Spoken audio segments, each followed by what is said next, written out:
انا عارف ان احنا بنتكلم على 17 مارس، هي ممكن ما تحصلش، لكن الكلام على ثورة ويوم احنا كلنا نتجمع فيه ده شيء بيدينا كلنا امل.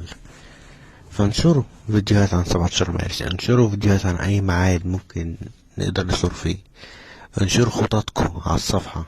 احنا كتير قوي على الصفحة دي. لازم كلنا نشارك، لازم كلنا نقول يوم معين نقدر ننزل نغير في النظام. لازم كلنا برضو نخش نشترك في الاتحاد الشعبي، آه، الحاشد الثوري الشعبي.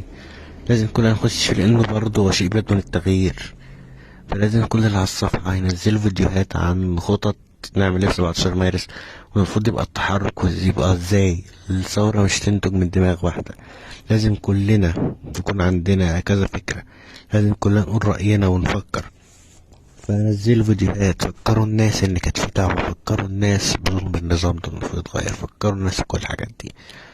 وفكروا الناس ان برضه في حاجة اسمها ثورة مفاصل، تقدروا تبحثوا عنها على يوتيوب وليها فكرة ممتازة. فكروا الناس بالحشد الشعبي الشوري اللي هو برضه من الاشياء الممتازة جدا اللي انا بنزل رابط بتاعتها.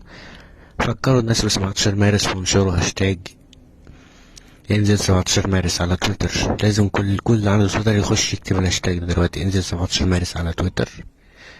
و محدش ينسى يلبس اسود يوم الخميس. كل اللي هيلبس اسود يوم الخميس معناه انه هينزل 17 مارس.